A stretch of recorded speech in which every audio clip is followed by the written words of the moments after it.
Alrighty, so welcome everyone, and thank you so much for joining our Enhancing Trauma Responsive Schools during COVID-19 webinar series. Today's session is on skills and strategies, and this is part 2 in our 3-part series. My name is Andrew Ecker, and I'm coordinator of the Guidance and Child Study Center at Putnam Northern Westchester BOCES, and I hope that you are healthy and that you are well, and the same for your family and for your loved ones. I'm really honored that you are here today, and I hope that this can help you and your students as we navigate this crisis together. Okay. I'm gonna, again, just mention as more people are joining that everyone is gonna be muted for the entirety of the training. So if you could and you have questions, I'd appreciate it if you could just sort of jot them down.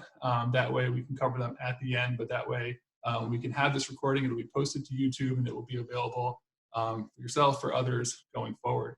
We're happy to share all of the resources that you see today. The PowerPoint will be sent to you.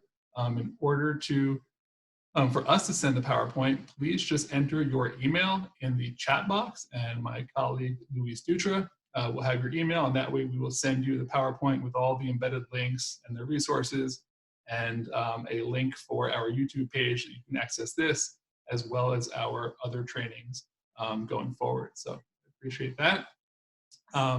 Again, my name is Andrew Ecker, and at the Guidance and Child Study Center, we exist to ensure pathways to success for every student, with a focus on improving school and life outcomes of kids who are the most vulnerable and kids who are marginalized. And I think that when we think about the current crisis that we are in and the impact of COVID-19 on our kids, on our communities, on ourselves, this is just really important work right now. So again, I appreciate that you are here right now, taking the time, and I hope that this can be helpful for you.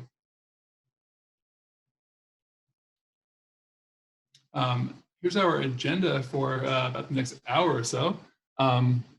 We're going to start off with an introduction to this work and a bit about the context, as well as some really important thank yous.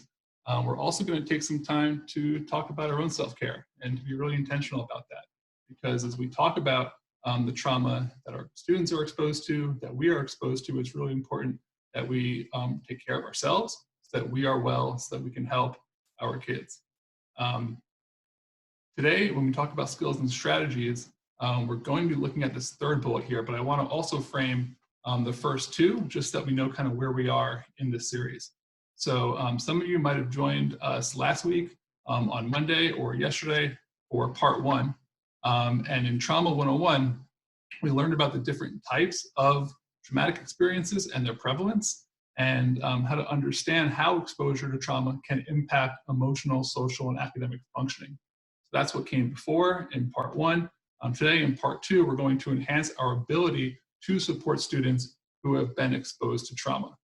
So this is really learning about the skills and strategies so we can support students who have been exposed to trauma.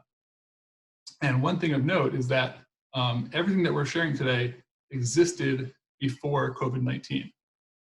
The trauma existed, the strategies existed. What is our job during this time is to understand the context, understand the needs of our students, of our schools, of our communities, of ourselves, and to then generalize as appropriate so that we can relate to our students during this time. So I'll be trying to draw those connections throughout.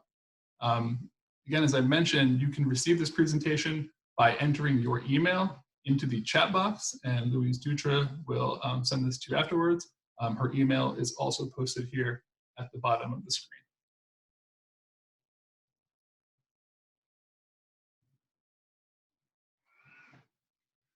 And just again, I mentioned this is part of our 3-part series, so I want to share what's coming up next, as well as other offerings that we have. Right now, on the top left, you'll see that we are in skills and strategies. This was originally shown on May 7th, and if you tried to attend that, but it was full, thank you so much for trying to rejoin today. It's really poignant that in both of our first 2 offerings for part 1 and part 2, we reached capacity of 100 people who wanted to join. So I really appreciate if you were patient enough to rejoin. I think it's also just a sign of how important this work is right now, and how it's really on the front of all of our minds. Part 3 will be on this Thursday at 2 p.m. And this is on trauma and MTSS. So it's learning about aligning these skills and strategies within our multi-tier system of support. Next week, there's a 2-part series on enhancing trauma responsive schools for school leaders, where the focus shifts from direct support for students to the broader picture of supporting all of our staff, all of our adults, supporting the school community, and some specific steps that we can think about while preparing to re-enter both now and as we move forward in the summer and hopefully in the fall. On the right-hand side, you'll see that we have our school clinicians forum. Our next forum is tomorrow at 2 o'clock. And on Monday, we have our school clinicians forum and end of year celebration. So we hope that you can join. And if you are not a school clinician, that maybe you can share this information with someone who is. Lastly, at the bottom of this slide, again, we'll send these out after, there are the links to view part 1. So if you missed part 1 or you want to share it with someone else, the YouTube links are embedded into this slide. Okay, so we started this series last week, which was Teacher Appreciation Week. And I think that it's okay that even though this is not Teacher Appreciation Week, that we still give just a huge thank you to all the teachers, to everything that you're doing for our students, for our schools right now. This is just an incredible time. And the work that teachers do every day, particularly over the last couple of months, is just remarkable. And I'm so appreciative for all that teachers are doing. And we want to thank you, as well as our nurses and just everyone who's helping kids during this time. So thank you so much. We also want to acknowledge that May is Mental Health Awareness Month, and we really appreciate our partnership with the Mental Health Association in New York State. And the real purpose of Mental Health Awareness Month is so that we can reduce the stigma around mental health, so that we can frame mental health just as we view physical health, which is that it's as important as physical health, and we can talk about our strengths in mental health, our wellness, our struggles, the same way that we would talk about our physical health. So I hope that today is one way that we can do that, and that this series contributes to that. It's really important that we work together in this. So I'm so thankful to have such great partners and for you all to be here today. And I hope that this is something that contributes to our ongoing discussion of mental health awareness and to reducing the stigma around discussing mental health.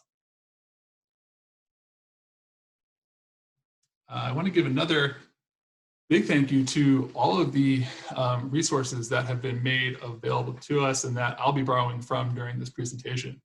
So many organizations and partners have just worked really hard, really short amount of time, as we all are, to make these resources available. And today's resources that I'll be sharing come directly from the Treatment for Services Adaptation Center, as well as the Technology Transfer Center. These are all funded by SAMHSA. And I just want to give credit to all of those. I hope that they're annotated where they're included. But just in case I miss any of them, this is all with great thanks to those great organizations.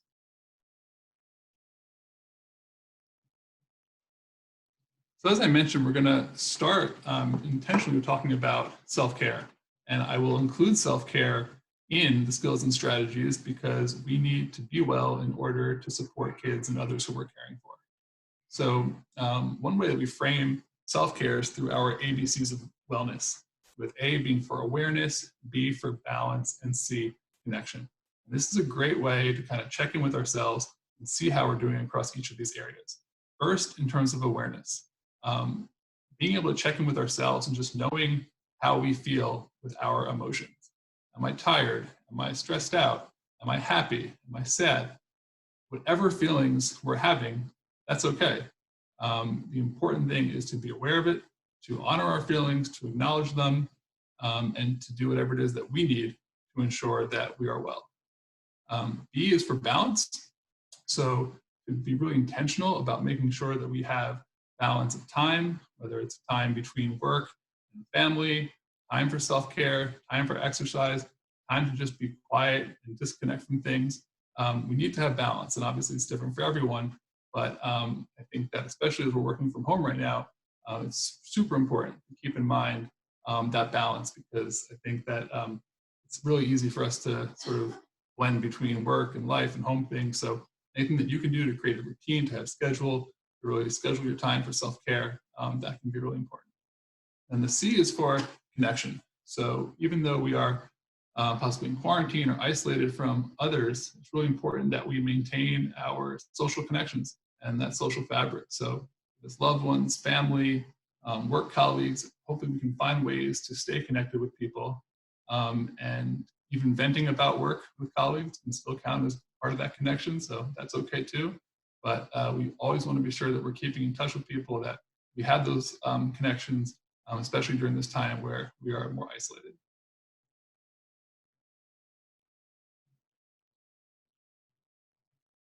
Another piece of self-care is our physical health. So things like getting enough sleep and staying hydrated. So you will see me pause to drink water throughout this. I'm just going to add to self-care there have been some things that Governor Cuomo has shared during his press conferences, which I interpret as self-care, and I want to share a couple of those pieces right now, which is the first he said a couple of weeks ago. Was actually the first time I heard it was the day when he announced the closing of schools, and it was about 7 or 8 weeks into the shutdown, and he said, "Remember where we were and what we've accomplished." And I think this is so important for self-care, because as I interpreted this, it was to say, yeah, there's a lot that we still have left to do. There's a lot of unknown, but remember where we were and remember how much we've accomplished, and acknowledge that for ourselves and give ourselves credit for all the work that we've done to get to this point. We can give ourselves credit and acknowledge success in getting up every day and putting one foot in front of the other. Wherever we are, that's okay. And any steps forward, that's an accomplishment during this time. So be generous to yourself, please give yourself thanks, and just acknowledge all that you're doing, because even being a part of this webinar right now is a big accomplishment, and I really appreciate it. The second piece is that it's okay to say, I don't know. And I think that Governor Cuomo is modeling that there are things that we don't know. And when asked these questions, especially as educators, I'm sure that we feel like we need to have all the information, but it's okay to say, I don't know, to say that this is an uncertain time, and to give ourselves permission to have that answer.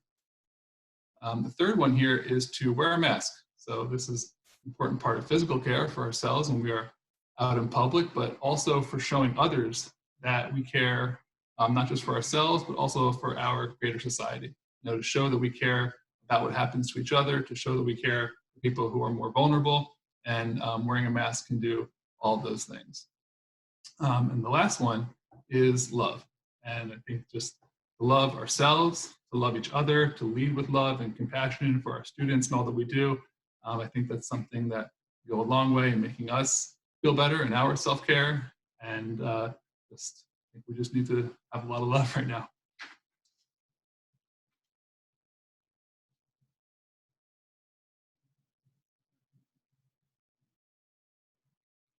The next information I want to share are some really important resources that are available to everyone. The first is the New York State Office of Mental Health Emotional Support Helpline, and the phone number is posted up at the top.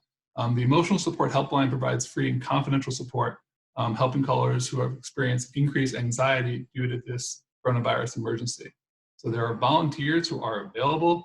There are mental health professionals who have received crisis counseling, and this number is available for everyone. You can call. There are multiple languages that are there, and it's always okay to call. You should never have a concern like, is this a big enough issue or not? If you're thinking about it, you can make the call. And the same is true for the suicide prevention lifelines, which are available both in English and in Spanish. The websites are also there, and they have chat features, which you can enter if you prefer to chat rather than talking to someone on the phone. But the same thing, if you or anyone that you know is suicidal, or is feeling, or is having thoughts or expressed thoughts of hurting themselves, always make the call. There's always someone there. It's always okay, and there's always help that you can access there.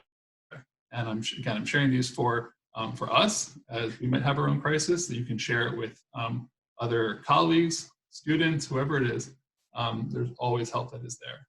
And I want to be intentional about including these in all of our webinars and all of our discussions going forward, because this is also, I think, part of mental health awareness, which is that if we enter any room in a typical setting, there would be a fire alarm there. There would be instructions for how to exit in case of an emergency. And I think this is just the same. We all want to make it more appropriate to talk about self-care, to talk about emotional support, and of course, to have access to the resources that we need ongoing.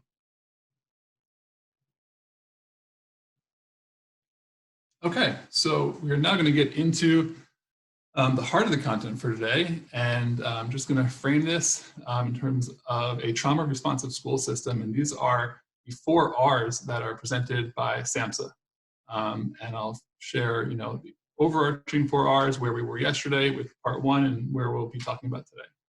So the 4 R's of the trauma responsive school system are to realize the prevalence and impact of trauma, to recognize the signs and symptoms of trauma, to respond by integrating trauma-informed principles to create a safe, nurturing school climate, and to resist re-traumatization. And the re-traumatization part is usually unintentional, but there are things that we do in schools that can actually re-traumatize students, and we certainly want to resist that. So in Trauma 101, we talked about realizing the prevalence and impact of trauma, and recognizing the signs and symptoms.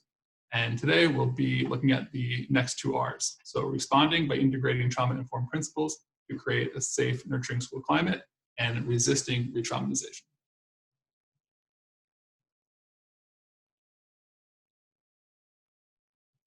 And this is the shared definition that we've been using for childhood trauma, which is that trauma arises from an inescapable stressful event that overwhelms an individual's coping mechanisms. And individual trauma results from an event, series of events, or set of circumstances experienced by an individual as physically or emotionally harmful or life-threatening, with lasting adverse effects on the individual's functioning and mental, physical, social, emotional, or spiritual well-being. So that's a lengthy definition, but we can pause and kind of go through this. First, remember that these definitions existed before COVID-19. We have students already, whether we are aware of it or not, who have experienced individual traumas from an event or from a series of events or their own circumstances. What we can do now is think about our students during this current circumstances and kind of look through this definition again and think, who is impacted by this? And more likely than not, we're going to say that all or close to all of our students, including ourselves, our colleagues, our communities, are all impacted by this serious trauma.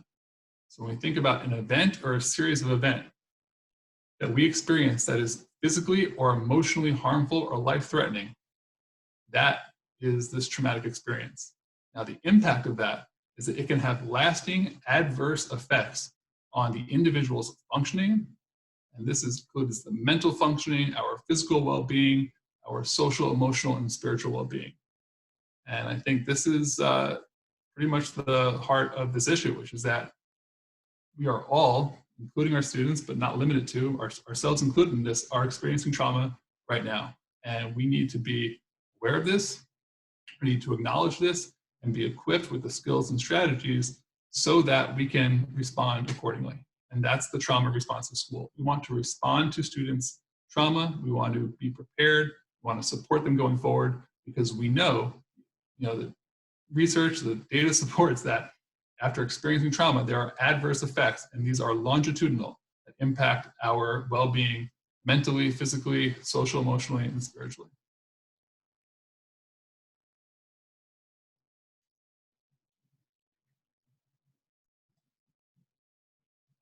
So before we get into the skills and strategies, it's really important for us to know sort of the why of this chronic stress and why that the trauma, has this impact on our functioning going forward. And we talked a bit about this in Trauma 101, but we're going to focus a little bit more on it now, which is that whether the trauma is an acute response or a prolonged one, which we would call chronic stress effects, the amygdala, which controls our fight or flight, that is firing. It is working really, really hard. And it's a good thing when there is an emergency or something scary happens or there's a crisis that our amygdala reacts because it helps us to get out of danger really fast without thinking. Now, during that emergency or during that scary event, the amygdala is working so hard and working so strongly that the prefrontal cortex and the hippocampus actually are shutting down. There's only so much that we can do.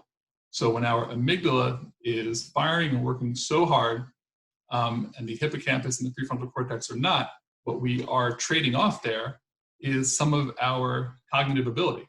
So in terms of the prefrontal cortex, we are losing things like thinking, like our logic, knowing what to do, how to evaluate situations. The hippocampus regulates memory and our emotions. So if we are in an acute crisis or we have experienced chronic stress, these areas are actually not functioning. If we think about our brain as a muscle, our amygdala is getting tons of exercise right now. And during this time, our hippocampus and our prefrontal cortex are not. And if we're always using it, you can see how we're just constantly in this fight and flight mode, and the other parts of our brain are not going to be functioning. So parts that detect the threat and set off the alarm, that's where we are right now. And that's where our kids can continue to be even after the actual trauma occurs.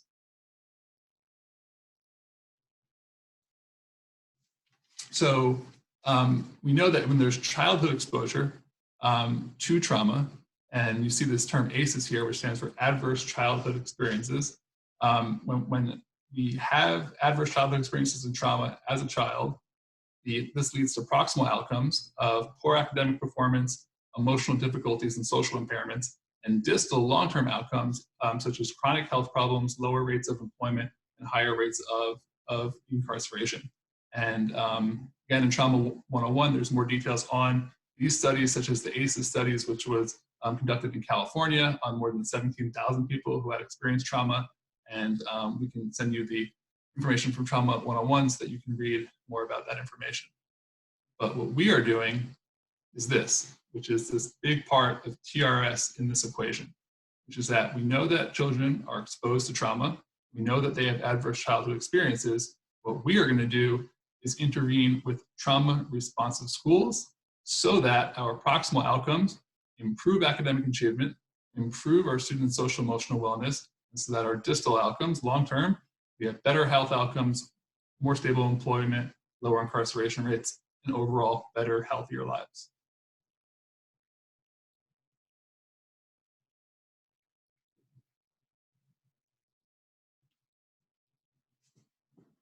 So we're going to talk about trauma-responsive schools and trauma principles.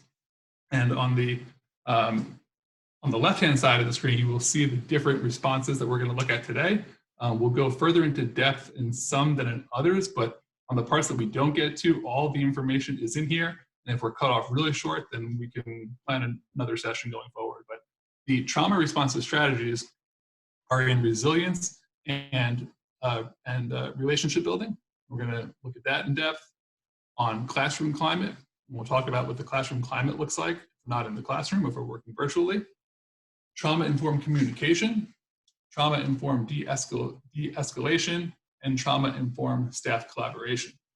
And these all align with the trauma-informed principles that we discussed yesterday, which is that everything of our trauma-informed principles that you see on the right side of the screen starts with our values and the values of cultural humility, of equity in everything that we do, of culturally responsive practices, that this leads to empowerment, voice, and choice for our students, for their families, for our communities, and for our schools, that we value peer support, collaboration, and mutuality, trust and transparency, and safety, which includes both the physical safety as well as psychological and emotional safety of our students. So you might have heard resilience. It's a term that's used a lot. It's also being used maybe too much because, you know, how much can we rely on kids and put the pressure on them to be resilient? But regardless, we need to identify it and talk about why it's so important, because resilience is a big key to this picture here. So resilience is defined as the ability to effectively cope with, adapt to, and overcome adversity, stress, and challenging experiences. And included in resilience are these protective factors. So there are things that we know are important, such as the resources, and we're going to take a look at these, such as relationships with a trusted adult. And it's actually incredible, the research that has been out there that shows how much of an impact a relationship with a trusted adult, if a child can say that, how much of an impact that can have on kids who have experienced trauma. Other resources such as consistent and also predictable roles, routines, and rituals. So again, when we get into the classroom piece, or what e-learning looks like for kids at home, what can we do to focus on consistent, predictable roles, routines, and rituals? And then this last one here of having a sense of purpose. It's so important that kids believe that they matter, believe that they can achieve, that they're held to high standards, and that they believe that the trusting adult also believes in them and can help them to achieve their goals. So as we get into relationships, it's pretty, as I mentioned, the research that supports this shows that positive, supportive social relationships can actually serve as an antidote to trauma. We need to communicate to students that they are safe and that they belong in the academic community, and that this can actually help to resculpt the brain architecture by helping students turn down their survival brain. Again, picture that image of the amygdala at the center. That is the survival brain, and it is firing. And we need to actually help them turn that down so that the other parts of the brain, which control the cognition and the parts that are going to help them with learning and functioning in school and society, that those parts can be resculpted. And that's the actual brain architecture. So we need to model safe and trusting relationships as adults among ourselves. Kids see everything, and we need to really exhibit safe and trusting relationships with our kids and with their families.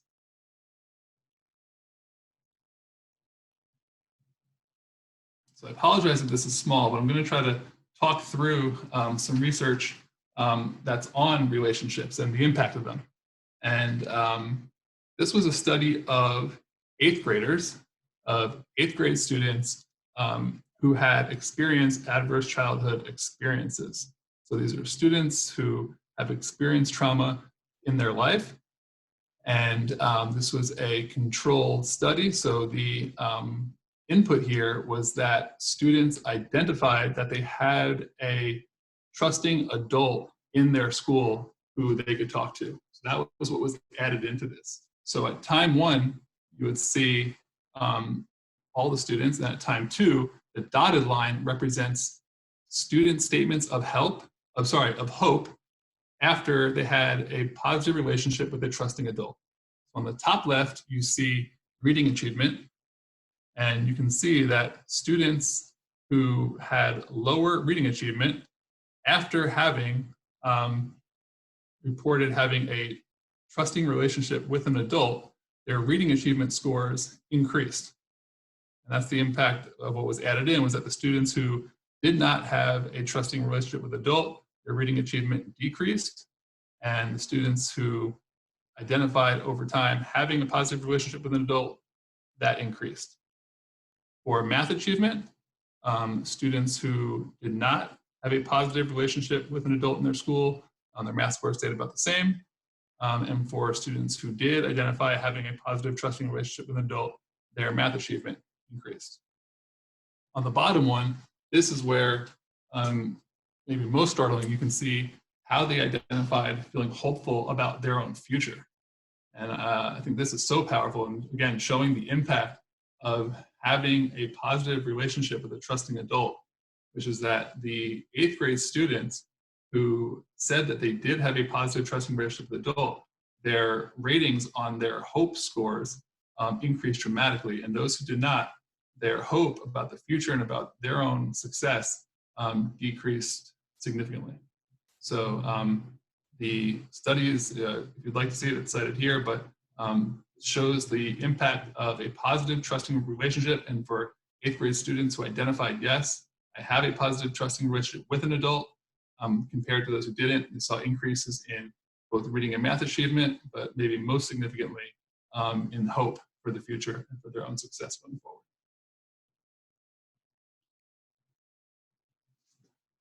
So again, this is just another picture of what we were talking about with the amygdala at the center, which is that the neurological impact of relationships. We want our prefrontal cortex and our hippocampus to refire. We need to restructure these parts of the brain. The hippocampus regulates memory and our emotions, and the prefrontal cortex regulates thinking, logic, what to do, and evaluation. And if those things are not going well, and those things are dysregulated or they are off, we can see how school is going to be a pretty difficult task for our kids.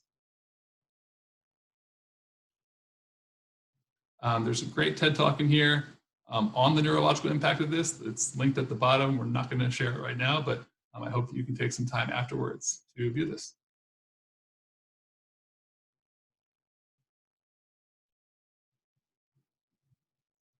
So I mentioned the 6 key principles of the trauma-informed approach. We're going to get into each of these right now. And the first are the principles of trauma-responsive relationships. So we've sort of shown the research that supports the impact of the relationships. And when we talk about safety in a relationship, we mean the physical safety, psychological safety, access to support. We always want to model our calm behavior. In terms of trust and transparency, we want to make known our clear expectations, be very predictable, and be consistent. This can be more difficult, especially now as things have moved virtually. So it's really good to think about, what are the contingency plans in case? So if we know that kids have difficulty accessing things via the internet, or that someone else in the home might be using their device or their computer, what are things that they can do instead? And is that something that's written down on paper or communicated to them in some place that they can access it? That way, when the unpredictable happens, we can prepare for it, and that we can be as consistent as possible, especially with all the uncertainty around us.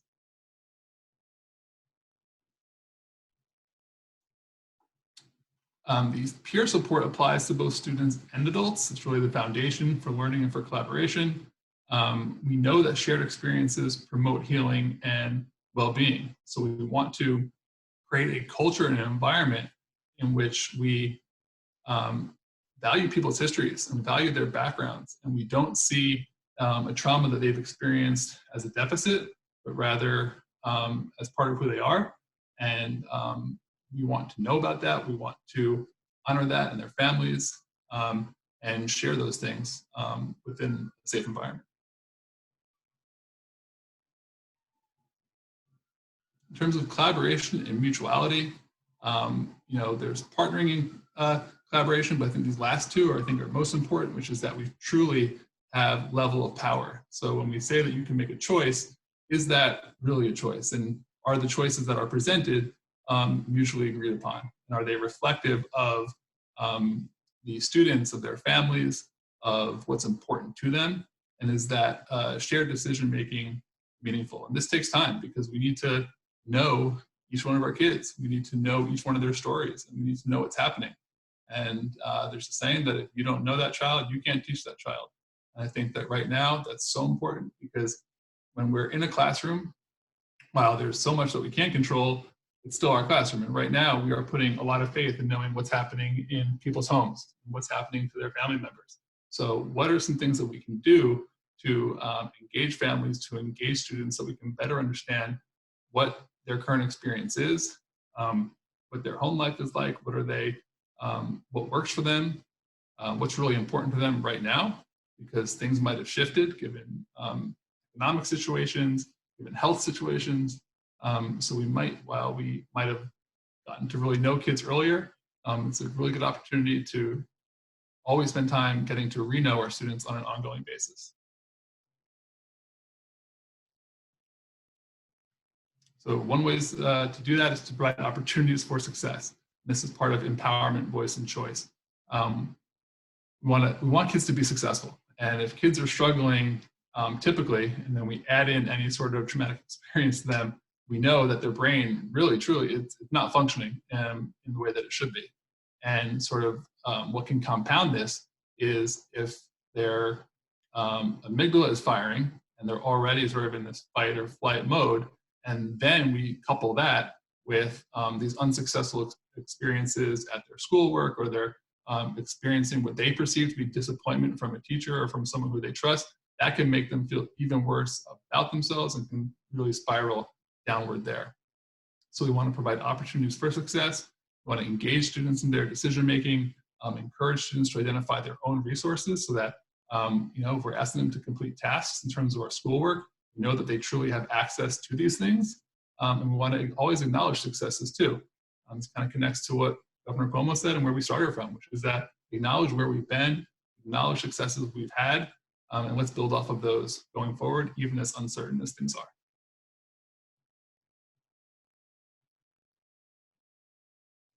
So this next piece is on cultural humility, and I think we started off with, this is the beginning. I mean, we start everything we do with identifying our own cultural humility, starting with cultural responsive practices, and we need to learn about students' cultures, but let them define the context of their individual experience.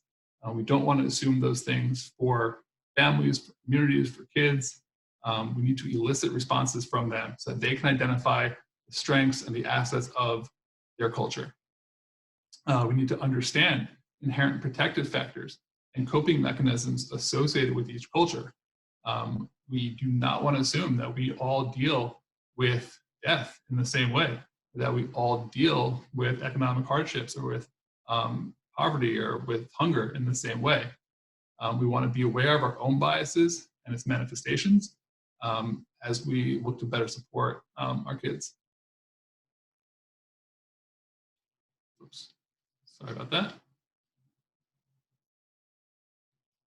There's one resource here that I'm just going to acknowledge, and I'm going to share that the link is at the bottom. I'm not going to go through each of this right now, but this is a really great resource that is distributed by the NYU Metro Center on culturally responsive sustaining remote education. And again, just in the interest of time, I'm not going to go through each of these points right now, but it is hyperlinked at the bottom here. And there's just great resources in here on culturally responsive sustaining remote education, including things like, how I said on the previous slide, learning more about families, engaging with them via email, other things that we, up until this point, we might not have thought about. So a great resource, and just really thankful to NYU and to our great partners there for sharing that with us.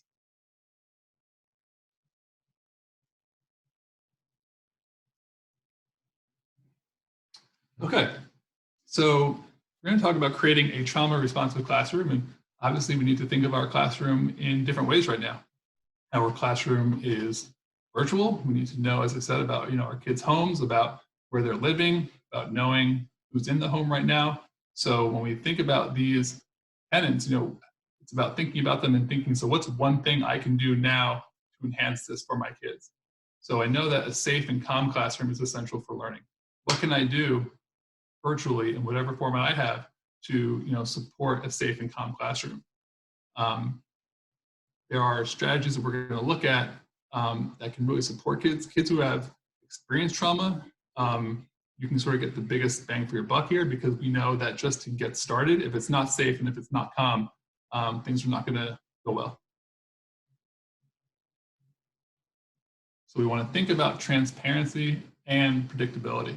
So if possible, obviously, things are really difficult right now, but what can we do as greatly as possible to make sure that kids know what the schedule is, and especially right now, what the schedule is if something doesn't go as planned, and that they have access to that in a place that is not the internet. We know that lots of kids who are experiencing trauma right now have the most limited resources. So are there ways that we can get things to students and to their families in the language that they speak, and that's also accessible to them in terms of the content? We can think about not just translating things, but we want to support families. So not just translating them from English to Spanish or English to Mandarin or whatever language they speak, but in a way that is accessible to them in terms of the content as well. In terms of the classroom layout, this is obviously the more typical classroom setting, but what are things that we can do to let kids know about things like exiting and entering our Zoom meetings, or if they have to go to the bathroom, or anything that they can do in terms of a classroom that they can replicate at home. So let's say that you had a great relationship with a student, and in your classroom, when they were feeling stressed out, they got to walk around in the back of the classroom. Well, if they're in a one-bedroom apartment right now and they're infringing upon someone else's space, you might want to work with the family to say, what can we do to replicate this for your child at home. Some kids might have had a preferred seating arrangement where maybe they like to sit next to you as a teacher. Or they had a bouncy ball that they got to sit on when they needed a break. If those things have been disrupted, it's a great time to work with families and to work with kids to say, well, we might not have this bouncy ball right now, but this can sort of be that for you right now. And what are things in the student's home that they can use to replicate the experience of what they would have that worked for them in the classroom?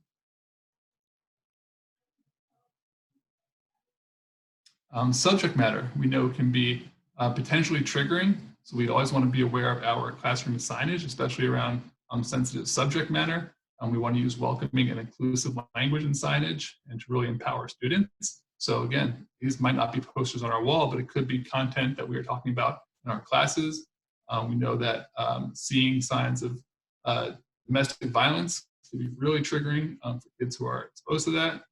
Seeing signs of war. So what are and especially right now, of all the COVID imagery, of all the statistics around sickness and death that kids are seeing, that we're all seeing, how can we be aware of that, really limit that, and share it in an appropriate and controlled way with our kids? External stimuli can be very triggering for kids, such as sounds of sirens, car brakes, and fights. Again, this typically relates to possibly an acute trauma or a chronic trauma that they were exposed to. But as much as possible, we want to control for these things to know what things might be triggering for them. We can't get rid of the sounds of sirens, or we can't get rid of all the things that might be stimuli, but we want to have a plan in place so that we know that if a child does hear this and that they are exposed to it, that they know what to do so that they can cope appropriately.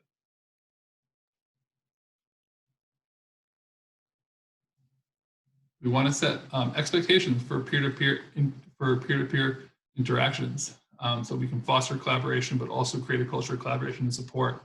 And I think that right now, a big thing that we're hearing a lot about, is that there's such a great inequity in access to resources at this time. So we want to know who has access to what. We want to create equal access and equitable access to all the resources, and be mindful of that as we create assignments, as we put requests out to students and to families, so that everyone has access to what they need.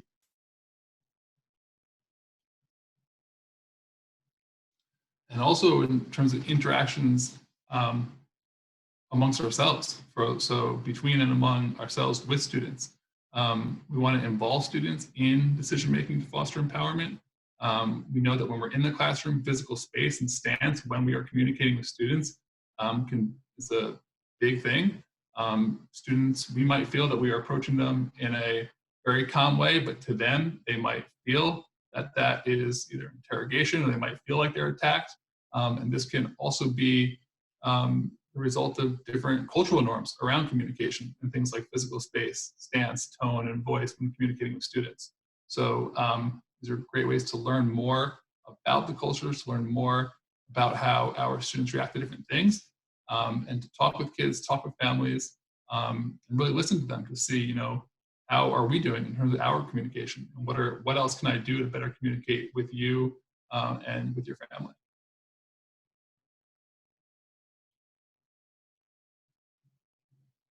I think I kind of mentioned that, there are things that we might have in our classrooms that work for kids, which is great.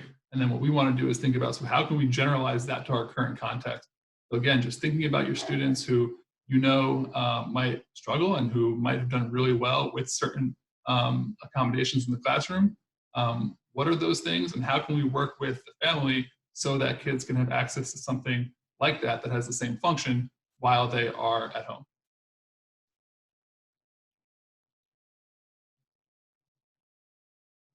Again, we talked about the general strategies for trauma-responsive communication around tone, volume, cadence, and body language. And this next piece is really important, which is to attune, to normalize, and to empower. And this can lead to enhanced connection and safety, and a shift from our survival brain to engagement.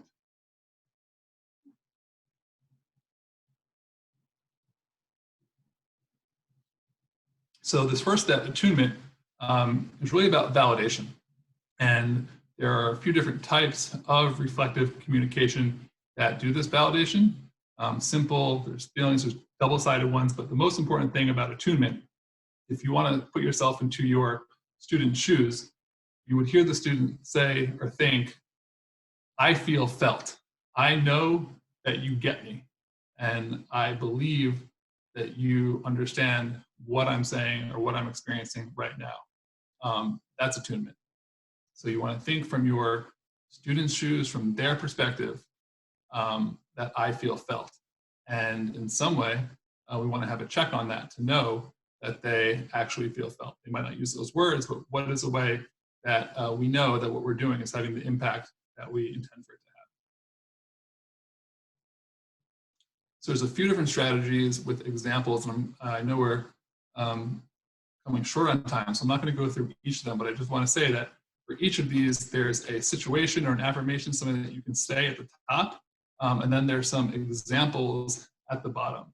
And what I'll use for this example is just to say the most important thing is always to know your students and to know what works for them and what doesn't. So think about reinforcement and about motivation. The same reinforcer does not work for every student. The reinforcer only works if it's reinforcing, if it's motivating to that kid. So in this example of validation, these are statements that recognize, encourage, reinforce, and acknowledge the person, their feelings, opinions are valid or worthwhile. And you'll see from the examples at the bottom that it says, I know there's a lot going on. I'm glad you were here today. Or you're doing a great job. Or you worked very hard on that and I'm proud of you. Let's take that last one. So you worked very hard on that. I'm proud of you. This is a validation that would work for a student if you know that the student responds well to you being proud of them. If this is a student who is extremely shy and is not motivated by knowing that you are proud of them, then this would probably not be a very good validation. So these things work when we know our kids, and anything that we're saying to them has to be based around what is motivating for them. So if this was a student who's not motivated by you being proud of them, which is fine, and they like to own being proud themselves, then you would tweak that and you could say, you worked very hard on that. I hope that you are proud of that, or I hope that you see how proud you should be. But the point being that we need to know our kids and that each of these statements does not work the same for everyone. We really need to know our kids and need to know what is motivating for them. So again, I'm not going to go through each of these, but I hope that afterwards you can take some time to read through them, to see some of the examples, but they're simple reflections, reflections of feelings, and double-sided reflections as well. Lastly, these are some non-examples, so I'm not going to spend too much time on this, but I do want you to be able to see some of the roadblocks that can get in the way, things that don't work, warning, threatening, really giving advice about what you would do yourself, shaming, judging, preaching to others, or kind of being really moralizing about it. These are all things that are roadblocks, so I hope that you can take some time to read some of these as well. So the next step after attunement is to normalize, and it's important for teachers to help educate students about common reactions. We talked about in our own self-care, and awareness of our emotions. Just as we need to be aware of our emotions, we want to help educate students about their common reactions. So consider the student's age and understanding of events, discuss and educate students about common emotional reactions, and discuss and educate students about common behavioral reactions. Again, there are some statements here that are examples of these things, like saying, sorry, I'm late today, I didn't sleep last night. You can say, you are telling me that you are not sleeping well. That's a non-judgmental statement. It affirms, it says that I hear you. And just to let you know, people who experience accidents often find it hard to sleep. So this is making that connection between, I hear you, I understand what you are saying, and just so that you know, people who experience accidents like the one that you've experienced often find it hard to sleep. We could say people during COVID-19 whose families have experienced medical hardships often find it hard to sleep. You can see obviously how we can tailor these for our kids and their situations. The last one is empowerment. So we want to support and practice problem solving where the student is the expert of their well-being. And this connects to students having success. And we want to return so much of what they have lost in terms of control over the situation to them. So we know that there's so much uncertainty out there right now. And when we've experienced trauma and we couple that with uncertainty, that's where our amygdala is just firing and the other parts of our brain have shut down. We want to identify resources and protective factors that are available to them that they know about, that they trust, and that they know how to access. So things in their family, community, school, and peers, trusted adults, other peers that are great models for them. We want kids to be the expert in themselves and to be the expert in what works for them.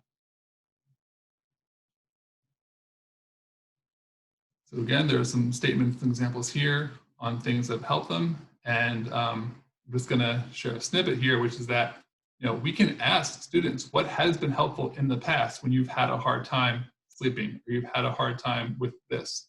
Can you tell me what you think would help make it easier for you to get your homework done?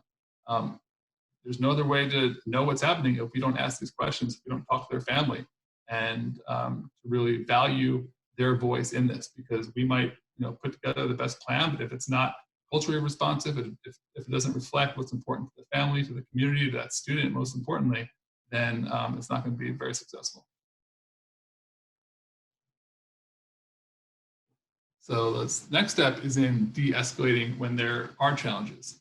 And again, I'm going to point to the first one here, which is that we started with our self-care. It always starts with us, and we're going to start with our own self-regulation, because we cannot de-escalate the situation for a student if we are not self-regulated ourselves, and then we can help support the self-regulation of our students. Finally, with attunement, and then reaching a resolution.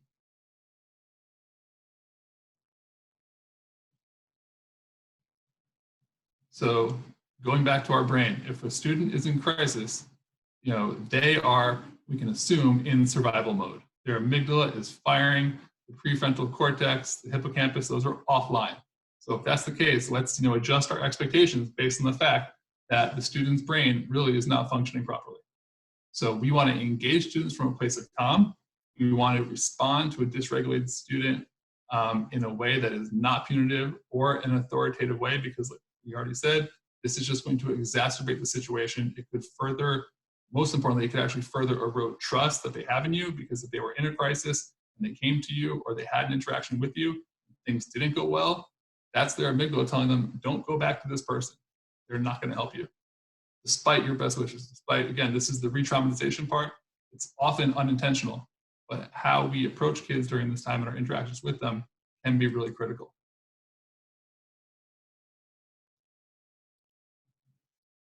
So as difficult as it is, we want to start with our own self-regulation and be aware of our own past stressful experiences and our current stressors. We need self-regulation strategies for ourselves. What works for us? What's a good mantra that I have? What works for me in terms of grounding and having positive thoughts? We also know that the more we practice these positive thoughts or mantras or meditative techniques and self-regulate outside of the classroom, it's going to be more available to us when we need them in difficult situations. I play basketball, and I've coaches who said, if you can't do it in practice, you can't expect to do it in a game. If we know that kids haven't been successful academically in our class, we would never expect them to do well on the test. And for ourselves, if we haven't practiced these meditative techniques, we aren't feeling confident in our own self-regulation, then when we need it the most during a challenging crisis for a student, it's going to be really difficult for us to access those self-regulation strategies.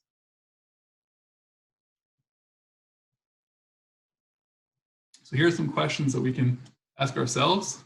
So what signs have you noticed in yourself that indicate you aren't calm? Are there specific instances or triggers you have noticed in the classroom or during this time that cause you to be less calm? And what has worked, and what is successful, and what is unsuccessful? Next, for students, we know that, again, the student's prefrontal cortex is not engaged optimally when they are triggered.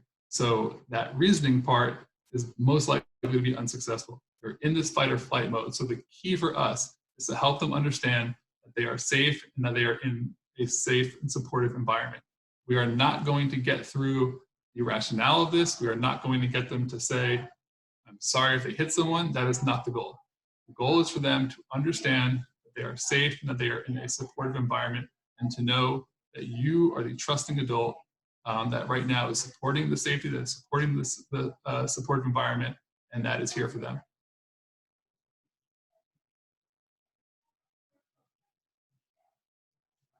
So again, as we would want to identify what works for us, we need to know what works for kids. And we need to know that kids can do these things before they're in a crisis.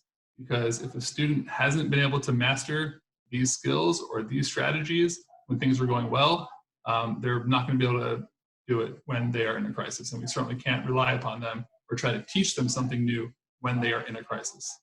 So we need to know what works for kids when things are going well. So, can we know that they're in control, that they know where they are, that they know what today's date is, that they know what the day of the week is. We want to ask them questions that are in their wheelhouse and that we know are going to get them some yes answers, that they start to feel and acknowledge that they are in control and that they know what's going on. Can we work with them on things like deep breathing and muscle relaxation? Are there things that they can do, like drawing or using sensory tools? And again, this is so important for us to know what is available in the student's house, because if in the classroom they used to use a sensory tool and we know that that worked great, but they don't have access to that at home, then telling them to use a sensory tool or to go find one might actually frustrate them more. So we want to know, for kids who are struggling with and have had traumatic experiences, what is available to them, that they know what it is and where it is, so they can access it when needed, and that we know that it's a socially appropriate thing to do in the house. That if in the classroom they used to do jumping jacks, but now they live on the third floor of an apartment building, and when they do jumping jacks, the downstairs neighbor gets mad, maybe we can't do that right now. So we need to work with them on something that is appropriate for the setting that they are in. So again, we want to know what strategies they've used, what has been successful, and what has been unsuccessful. So I'm going to pause for a moment. I know that we are running really short on time, so I apologize for going a little bit over here, but I want to just kind of frame where this falls in the rest of what's in here. The remaining pieces after this last piece of attunement are largely for adults. So I'm going to just share this here. If you have to get off, I understand. I'm going to keep going. I'm really sorry about that. If you do have to leave, please just enter your email in the chat box and we will get you these resources.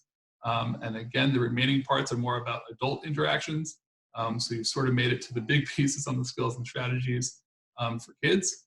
And I hope that you can join us at 2 o'clock on Thursday with the same link for part 3 of our series on trauma and MTSS. So thank you, and I'm going to keep going, so please feel free to stick around if you are able to.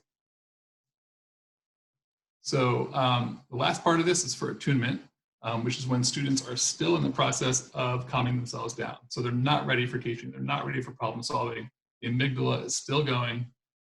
We want to validate and affirm their experience and their struggle.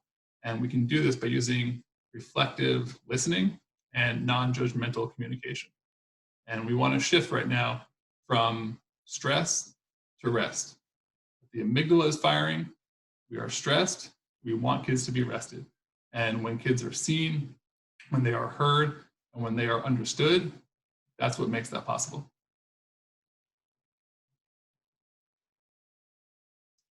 So this last piece is the resolution. But I want to start off by saying this resolution may not happen for days, it may not happen, period, and that's kind of okay. The most important thing is that kids are safe, that they know that they are safe, that they are supported by you, that they trust you as an adult. What the resolution looks like, I would say is sort of a distant second to this entire situation. But when a student is calm and cognitively available, then we can start to talk with them about resolution to the crisis, or if they have done a behavior that might have been incorrect, and they threw something or they hit someone or something, that's when we can get to the resolution. But I'd say the most important things in this process our kids knowing that they're safe and that they are supported, and that we understand that a resolution is not going to happen, most likely if the student's amygdala is firing, because the part of the brain that controls reasoning, that controls emotional responses to things, and logic is basically shut down. So again, your hippocampus, your neocortex, those are not functioning. It's going to be really difficult for us to get to a resolution. So there's really no point in forcing this piece, again, because we could actually compound the problem by eroding the trust that the student had with us. So in this resolution, we want to understand why the student was upset. We want to gauge how the student is currently feeling. We want to discuss clear and expected consequences and actions. And we want to encourage continued connection and future success. This last piece is on trauma-responsive collaboration to support students with staff. And as I said, I think this part, I think you could read through it. There are resources in here, but it really speaks to the importance of true collaboration and mutuality among our schools. And this will be included in our school leader series. There are also resources within here that are embedded so that you can access links on these. But one thing we know is that how we talk to students is not enough. We really need to live this in how we talk to colleagues about a student, about how we talk to each other. And it's a big shift from using the adage of what's wrong to this student to what has happened to the student. It's a shift from a medical deficit mindset that something's wrong with you or that you have this deficit to one of privileging and honoring a student's experience and wanting to know about them so that we can support them going forward. And if we suspect that trauma may be playing a role in their behavior, we may describe the same student as showing symptoms of stress and trauma.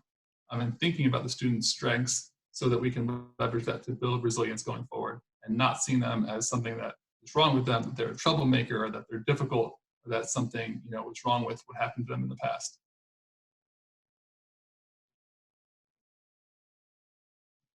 This will help us in making trauma-informed referrals and being more descriptive about what students have experienced. And of course, we want to collaborate in supporting our own staff wellness as well.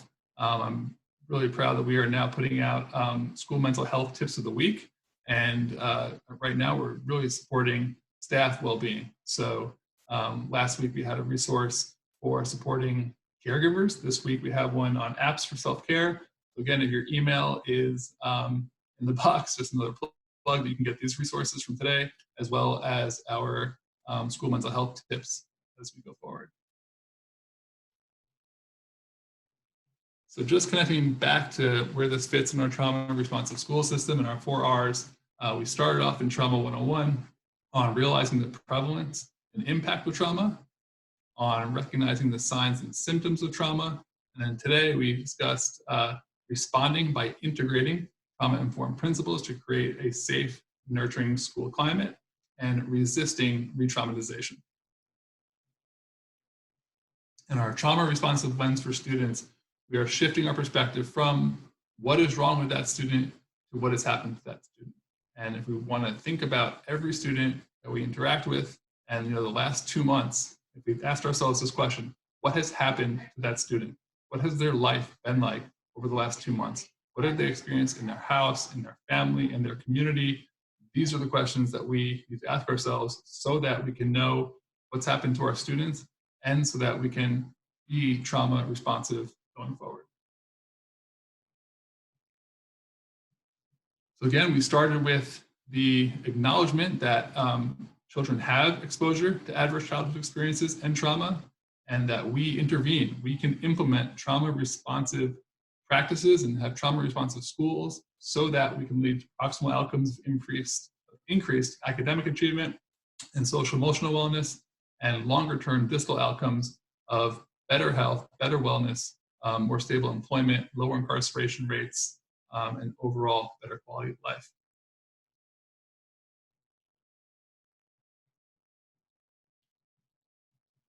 I want us to revisit our own self-care.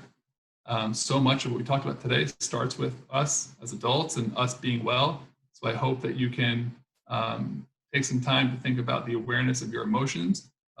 This presentation, this webinar might have brought up emotions, and I want you to be able to take some time to think about how you feel and how you felt both starting this webinar, but also at the end of it.